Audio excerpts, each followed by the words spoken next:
The 1988 San Diego Chargers were a really bad football team. I can't say it's too surprising that the team was awful, seeing as the year before in 1987, the team ended the season on a 6-game losing streak, somehow finding a way to choke an 8-1 start and miss the playoffs in one of the greatest in-season collapses in NFL history. It was a transition year offensively in 1988, with Dan Fouts and Kellen Winslow retiring, so no one really had any expectations with head coach Al Saunders at the helm. Of the 28 teams in the NFL, the Chargers have the 4th worst preseason odds of winning the Super Bowl, and the worst odds of any team in the AFC. And it's not hard to see why the bookies felt this way, because this team ended up sucking. And to the surprise of no one, they were bad offensively, as to say that they didn't really have a quarterback or a good replacement plan for the retirement of Dan Fouts would be putting it lightly. Seriously? Your best plan is to rely on Mark Malone to turn a corner in his 9th season after being maybe the worst quarterback in football the year before in 1987? Every Steeler fan could have told you that wasn't going to work out, but I digress.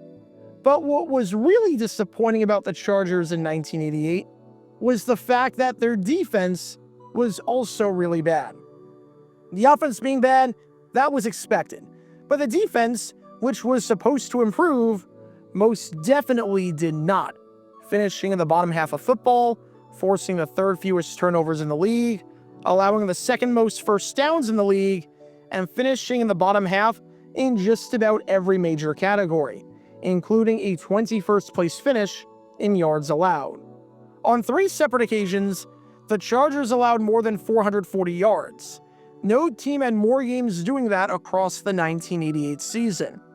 On multiple occasions, the Chargers allowed 200 yards rushing, making them one of just 9 teams in the league to achieve that infamous feat. And on a whopping 12 occasions, so during 75% of their games, the Chargers allowed 20 or more first downs, allowing seemingly every opponent they faced to move the chains at will. For some perspective, no other team in the NFL that season had more than 10 such games, and only 9 teams allowed 20 or more first downs in more than half of their games. And here were the Chargers just doing it on the daily. A semi-competent defense would not have made the Chargers a great team by any means, or even a contending team, but it would have made them start better than 2-8 and might have saved Al Saunders a job for another season. Alas, that was not the case. And of all the lapses and gaffes that the Chargers had defensively, their worst one by far came during Week 2.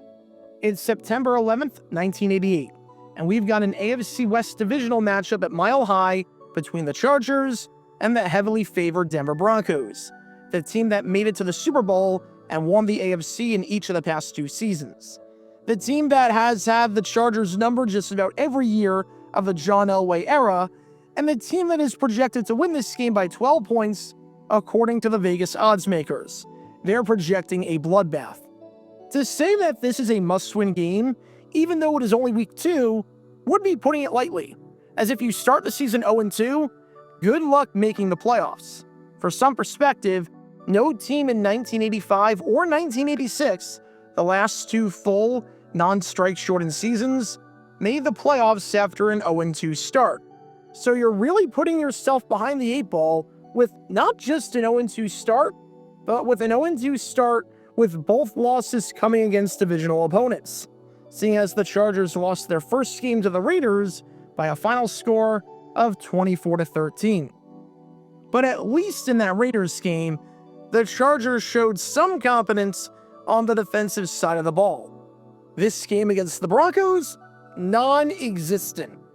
This was a game where one team was playing chess, and the other team was playing hungry hippos and was choking on the marbles because they thought they were edible. Nothing about this game was remotely competitive, as the Broncos won it by a final score of 34-3. On the offensive side of the ball, nothing was going to save the Chargers on this day. They had just one play longer than 20 yards, and starting quarterback Babe Laufenberg was replaced after starting the game 2 for 8 with 5 yards passing, no touchdowns, 1 interception, and a passer rating of 0.0, which is your passer rating if you don't even show up. It might be the worst start by any Chargers quarterback ever, but like I said at the start, we knew that the Chargers offense was going to be a work in progress in 1988. Maybe not this much of a work in progress, where they look like they've been replaced with a high school football team, but we knew it was going to be an uphill battle. The defense? Oh God, the defense. The Broncos had 443 yards and held onto the ball for over 35 minutes, dominating the time of possession. John Elway was in his bag, throwing for 259 yards, 2 touchdowns, no interceptions, and posting a passer rating of 115, which was his best passer rating of the entire 1988 season and was his highest passer rating since, oddly enough, the last time he played the Chargers in 1987. The Broncos averaged a whopping 6.3 yards per play. Keep in mind that in 1988, the average yards per play by a team was 5 on the dot, and you had some teams averaging under 4 yards per play on the entire season. And here were the Broncos averaging well over 6 yards per play, and it could have been more if they didn't bench their starters in the fourth quarter and run the ball on every play, with the result never in doubt. The Charger defense was so bad that Tony Dorsett had 113 yards rushing on 5 yards per carry. Tony Dorsett, in the year of our Lord 1988, with the Denver Broncos, had 5 yards per carry and over 100 rushing yards. That says it all right there. So yeah, this game against the Broncos was an unmitigated disaster. We hadn't even officially entered autumn yet on the calendar, and yet the Chargers season was already over. And really, the writing was on the wall, and it was painfully obvious leading up to the game that the Chargers were going to lose. The reason? Everyone on the Chargers was a moron. Al Saunders, as the head coach, was a moron.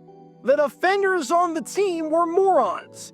Everyone on the 1988 Chargers had an IQ equivalent to that of an actual 1988 Dodge Charger. There's an old saying about practice and how you play, how you practice. And based on how the Chargers practiced going into this game against the Broncos, it was very clear that their defense was going to be freaking abysmal and non-existent. Here's the situation.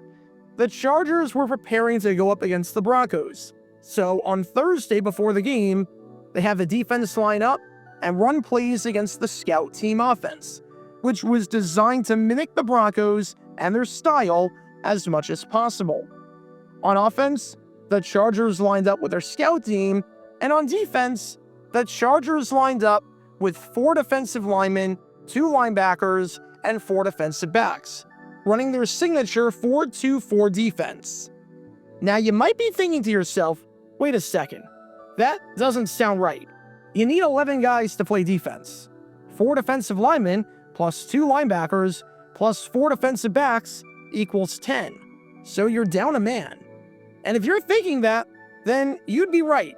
The Chargers defense, during a practice to get ready for this game against the Broncos, ran a play with 10 men, which, if you're trying to get ready to go up against John Elway, as in the reigning MVP of the entire NFL, even if it did come in highly controversial fashion and Jerry Rice got hosed that season, is a bold strategy. And no, to answer any questions right off the bat, this was not by design. I know there are some instances where you could practice under non-game-like conditions to make things easier for you when the game is taking place, such as having a basketball team play 6-on-5 so that they learn how to create space and communicate defensively, or having a receiver go up against 2 quarterbacks so that it's easier to create separation during the game. Because if you can get open against 2 corners, you can do it against 1. Believe me, I understand the psychology behind that. This was not one of those instances. This was entirely by mistake, where the Chargers defense only had 10 men on the field for this one play in practice. But, okay, this seems like making a giant mountain out of a molehill here, right? The defense had 10 men on the field by mistake for one play. It happens. Sure, it's embarrassing, but it happens where a team has too many men on the field or too few men on the field. If I did a video about every time in NFL history a team had 10 on the field by mistake and had to call a timeout or they just let the play happen, I'd be able to churn out 10 of those suckers a day for the next year. Confusion happens. Miscommunication happens. So, okay. The Chargers had 10 on the field for one play in practice against the quote-unquote Broncos offense. But then, the very next play, the Chargers ran the 4-2-4 again, having 4 defensive linemen, 2 linebackers, and 4 defensive backs. The very next play, the Chargers had 10 on the field. Having 10 on the field for one play is one thing, but surely by that point, someone's screaming and is paying attention and is saying, "Where the heck is the 11th man? Why are we playing down a man?" Surely by that point, someone is saying something looks off. Yet, none of the players or coaches during the practice realized it. No one noticed that for the second straight play, the Chargers only had 10 on the field, which I have to say, I've never seen a team have 10 on the field on back-to-back plays. But okay, surely after the second time, and surely after the second consecutive play of the defense having 10 on the field, someone would notice. Whether it's a player who just realizes he should run onto the field to make up the numbers, or a coach whose job it is to pay attention to these things. Again, something looks off if you have 10 on the field. It's very obvious that you're down a man. It's very clear. But apparently, nobody on the Chargers could count, because on the very next play, the Chargers ran the 4-2-4 again, having 4 defensive linemen, 2 linebackers, and 4 defensive backs. This means that if you're doing the math at home, unlike the Chargers, who clearly can't do math, for 3 consecutive plays, the Chargers had 10 on the field. We're not talking about one play off of a miscommunication. We're talking about an entire 3-down sequence. It was only after the Chargers scout offense was ready to snap the ball on the 4th play did quarterback Roy Bennett realize, "Oh crap, we only have 10 out there. I should probably get on the field."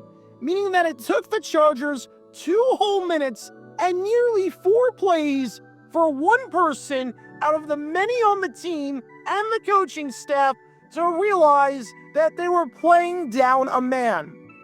Again, none of this was by design, where the Chargers defense intentionally played down a man to simulate how tough it was to go up against John Elway.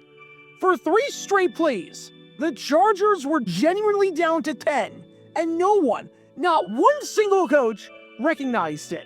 Genuinely impressive how Al Saunders was one of the supposed 28 brightest minds in football, being a head coach at the highest level, and yet couldn't count to 11. Because how you allow this to happen for not 1, not 2, but 3 consecutive plays is mind-boggling to me. If there was ever a case for firing a coach after a practice, especially after a 7-game losing streak dating back to last season, this would be the one. Because if I can't trust my coach to count to 11, I don't know if I can trust him to do anything. It's crazy because whenever I'm at a game, I, as a regular fan, anytime I see substitutions and players coming on and off, am counting the defense to make sure we've got the right number of guys out there. It's just a natural instinct. It's something you do. And somehow, not one player or coach recognized this for 3 whole plays? If you play how you practice, no wonder you lost by 31 points and had one of the worst defensive games ever in franchise history. I'll put it that way. I mean, my God, that just is embarrassing. Look, Al Saunders was not a good coach, and in many ways, the Chargers were a poorly coached team and a poorly coached defense in 1988. And there's no better example of that than this practice from hell, which was a pretty bad omen for how the season was going to go. If I was alive in 1988 and lived in Las Vegas, and I read in the newspaper that the Chargers coaching staff and players had trouble counting to 11, I would have placed my entire life savings on the Broncos to win and cover the spread. I would have been the richest man in America. So what did we learn from all of this? Make sure that if you hire a coach, that they know how to count to 11. Make sure that if you hire a coach, that they've at least graduated kindergarten. Make sure that if you hire a coach, that they can add 3 sets of numbers, with 1 number being the guys in the secondary, 1 number being the guys in the box not on the line, and 1 number being the guys on the line. If they can't do that, then they're clearly not qualified to be a head coach. And your odds of having that coach beat the 2-time reigning conference champions are going to be slim to none. Because on this day in 1988, by sucking so hard in practice on defense that it carried over to the game against the Broncos, the Chargers really did prove the old mantra that practice makes perfect. Check out our live streaming schedule for the next few days. We're live every single day on this channel, whether we're covering a sporting event or playing GeoGuessr or just taking your requests. So make sure you like and subscribe and turn on the notification bell so you don't miss a single time that we go live and so that you can join this community. Also, thanks to all our members and our Patreon supporters who get exclusive perks like their name at the end of each video, members-only Q&A streams, and cool emojis to use on videos and during streams. See how you can join this community and become a member or a Patreon member by clicking the link in the description below.